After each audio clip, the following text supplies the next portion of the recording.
జై శ్రీరామ్ అందరికీ నమస్కారం వెల్కమ్ టు న్యూస్ అఖండ నేను మీ కస్తూరి శ్రీధర్ మిత్రులారా మన దేశ రక్షణ రంగానికి సంబంధించి ఒక విలువైన ఇంట్రెస్టింగ్ వార్త అయితే తీసుకొని వచ్చిన మన భారతదేశం ఒకసారి రాఫెల్ యుద్ధ విమానాలు కొనింది మరి మళ్ళీ ఎందుకు రాఫెల్ యుద్ధ విమానాలు కొనాలనుకుంటాందో దాని వెనుకున్నటువంటి రహస్యం ఏందో ఈ న్యూస్ ద్వారా మీకు చెప్పే ప్రయత్నం చేస్తా ఓకేనా న్యూస్ మాత్రం చాలా బాగుంటది ఓకే ప్రతి ఒక్కరూ తెలుసుకోవాలి కూడా రాఫెల్ ఫైటర్లను ఫ్రాన్స్ కు చెందినటువంటి దసాల్ట్ ఏవియేషన్స్ అనే సంస్థ అయితే తయారు చేస్తూ ఉంటుంది ఇకపోతే ఈ రాఫెల్ ఫైటర్ల ఇంజిన్లను ఫ్రాన్స్ కు చెందినటువంటి సఫ్రాన్ అనే సంస్థ తయారు చేస్తూ ఉంటుంది అంటే ఈ రాఫెల్ యుద్ధ విమానాల తయారీ పూర్తిగా ఫ్రాన్స్ లోనే జరుగుతూ ఉంటుంది ఇది 4++ జనరేషన్ యుద్ధ విమానం అనమాట అంటే 5th జనరేషన్ కంటే కాస్త తక్కువ అత్యంత శక్తివంతమైనటువంటి యుద్ధ విమానాల్లో ఇది 4వది ఎక్కడ ప్రపంచంలోనే సరే మనం ఇంతకు ముందు దాదాపుగా 56,000 కోట్ల రూపాయలతో 36 రాఫెల్ యుద్ధ విమానాలను అయితే కొనుగోలు చేసినాం ఆ 36 యుద్ధ విమానాలను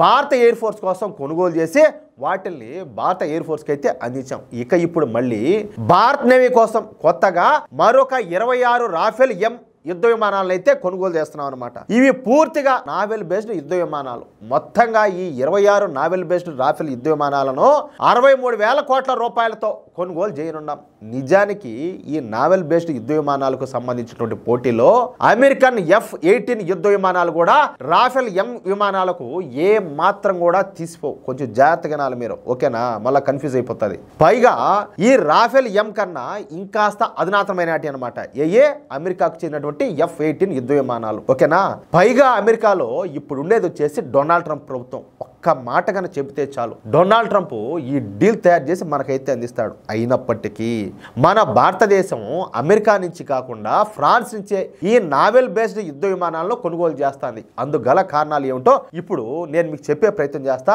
కానీ మీరైతే జాగ్రత్తగా నాల లేకపోతే కన్ఫ్యూజ్ అయిపోతారు ముందే చెప్తున్నా అమెరికా నుంచి కనుక ఈ F-18 యుద్ధ విమానాలను కొనుగోలు చేసినట్లయితే అమెరికా ఆ యుద్ధ విమానాల నుంచి అణుక్షిపణులను మోహరించడానికి ఒప్పుకోదు అమెరికా విధించే ఈ డిమాండ్ కు ఒప్పుకునే మనం అమెరికా నుంచి ఈ F-18 యుద్ధ విమానాలను అయితే కొనుగోలు చేయాల్సి ఉంటుంది రేపు ఏదైనా యుద్ధం వచ్చింది అనుకోండి మన భారతదేశానికి ఎందుకంటే చుట్టుపక్కల ఇద్దరు కూడా దేశాలన్నీ ఉన్నాయి కదా చైనా పాకిస్తాను బంగ్లాదేశ్ ఇట్లాంటివన్నీ కూడా ఏదైనా యుద్ధం వస్తే ఈ అణ్వాయుధాలను ఉపయోగించాల్సిన పరిస్థితే కనుక వస్తే అప్పుడు మనం అమెరికా దగ్గరికి పోయి అయ్యా బాబు అని చెప్పేసి మనం వాళ్ళని అడుక్కోవాలా ఇట్లా మేము అణుబాంబులు ప్రయోగించాలనుకుంటున్నాము కాస్త మాకు పర్మిషన్ ఇవ్వండి అని చెప్పి ఏది మనం డబ్బులు పెట్టి కొనుక్కున్నా కూడా అట్టుంటది కథ కానీ ఫ్రాన్స్ అయితే అలా కాదు మనం అణ్వాయుధాలను ఫైర్ చేసే విధంగా ఈ రాఫెల్ ఎం యుద్ధ విమానాలను అయితే ప్రత్యేకంగా డిజైన్ చేశారు అంతేకాకుండా ఈ రాఫెల్ ఎం యుద్ధ విమానాల నుంచి భారత్ కు అణుక్షిపణంలో మోహరించే అనుమతులను కూడా ఫ్రాన్స్ అయితే ఇచ్చేసింది అంటే మనం రేపు ఎప్పుడైనా కూడా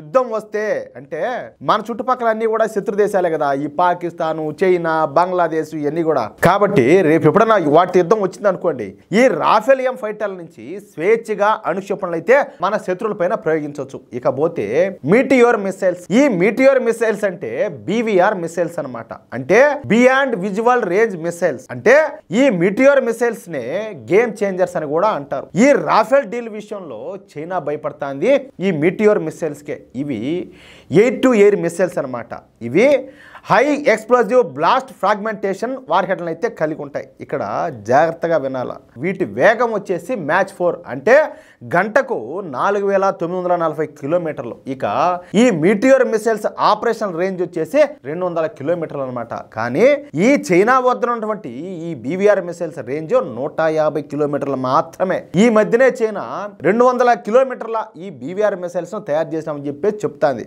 అయితే వాటి వేగం కేవలం 2.5 మ్యాచ్ మాత్రమేనంట అంటే గంటకు కేవలం 3,087 కిలోమీటర్లు మాత్రమే అంటే చైనా యుద్ధ విమానం ఒకవైపు నుంచి మన భారత యుద్ధ విమానం మరొక వైపు నుంచి ఒకేసారి ఈ BVR మిసైల్స్ ను ఒకదానిపైన ఒకటే ప్రయోగించుకున్నాయి అనుకోండి అప్పుడు చైనీస్ BVR మిసైల్స్ కన్నా మన భారత్ కు చెందినటువంటి ఈ మీటియోర్ మిసైల్ వేగంగా ప్రయాణించి చైనీస్ యుద్ధ విమానాన్ని ధ్వంసం చేయగలుగుతుంది అదే సమయంలోనే ఈ చైనీస్ BVR మిసైల్ నుంచి మన యుద్ధ విమానం తప్పించుకోవచ్చు కూడా ఎందుకంటే వాళ్ళు కాల్చారు అది ఇంకా ఈడు దాకా రాదు మనం కాల్చింది ఆల్రెడీ దాన్ని లేపేసి ఉంటుంది ఇది మన కాడికి వచ్చే లోపల ఈ లోపల మనం తప్పించుకోవచ్చు కూడా అర్థం అవుతుందా పైగా అలా తప్పించుకునేటటువంటి స్కిల్స్ ఈ రాఫెల్ ఎం ఫైటర్ లో ఉన్నాయి ఇకపోతే మనం ఈ రాఫెల్ ఎం యుద్ధ విమానాల్లో ప్రత్యేకంగా ఆప్టికల్ వ్యవస్థను కూడా తయారు చేసుకుంటున్నాం. తద్వారా ఏంటంటే ఈ ఆప్టికల్ వ్యవస్థ ద్వారా రాడార్లకు కూడా దొరకనటువంటి స్టెల్త్ ఫైటర్లను కూడా గుర్తించి వాటిల్ని మన పరిధిలోకి రాకముందే ధ్వంసం చేసి పారేయచ్చు. ఇక 4వ అంశం ఏంటంటే నెక్స్టర్ గన్. దీన్ని KNDS ఫ్రాన్స్ గన్గా పేరైతే మార్చారు. ఇవి ప్రపంచంలోనే అత్యంత శక్తివంతమైనటువంటి ఆటో కెనాన్ గన్స్.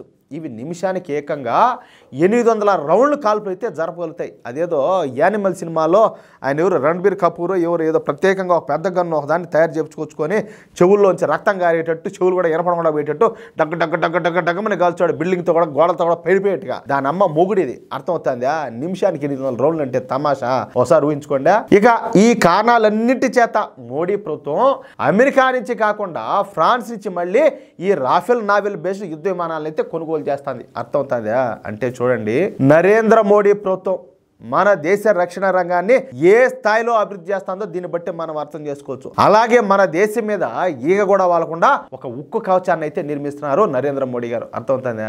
ఎంతమందికి అర్థమవుతుంది? ఎంతసేపటికి కనీసం పనులన్నా దోగుతారో తామరో ఆ మోడీ ఏం చేస్తున్నాడు, ఆ మోడీ ఏం చేస్తున్నాడు, మా బ్రతుకులకు తెలిసింది ఇదే, ఇంకేమి తెలియదు. ఇంతకు మించి ఎంతసేపటికి పోరంబోక మాటలు మాట్లాడమే. తెలుసుకోండి ఆ సామి ఒకరవ్వ. మోడీ ఏం చేస్తున్నాడో తెలుస్తుంది. చైనా ఓయమ్మ అది లేచే మనిషి కాదంట అంటున్నారు. చైనాను పాకిస్తాన్ బంగ్లాదేశ్ను ఒకదాని మీద ఒకదాన్ని బానబెట్టి వంగనబెట్టి కొడతారు. ఊరికే కూడా కాకుండా మామూలుగా ఉండదు. ఇప్పుడు భారతదేశంతో పెట్టుకుంటే అట్టుండ వ్యాపారం. అర్థమవుతుందా? అది మిత్రులారా, ఈ న్యూస్ కనుక మీకు నచ్చినట్లయితే ఖచ్చితంగా ఈ న్యూస్ నలుగురికి షేర్ చేయండి. ఎందుకంటే ఇది ప్రతి ఒక్కరూ తెలుసుకోవాల్సినటువంటి న్యూస్. మన దేశం రక్షణ రంగ పరంగా ఏ స్థాయిలో అభివృద్ధి చెందుతుందో భారతీయులకు అందరికి కూడా తెలియాలి. ఓకేనా? అలాగే ప్రతి ఒక్కరు కూడా మీ యొక్క అమూల్యమైన అభిప్రాయాలను తప్పనిసరిగా కామెంట్ రూపంలో తెలియజేయండి. ఇంకొక విషయం ఏంటంటే, ఇంతవరకు మీరు కనుక మన ఛానల్ సబ్స్క్రైబ్ చేసుకున్నట్లయితే ప్రతి ఒక్కరూ మన ఛానల్ సబ్స్క్రైబ్ చేసుకోండి, సపోర్ట్ చేయండి ప్లీజ్. జై శ్రీరామ్.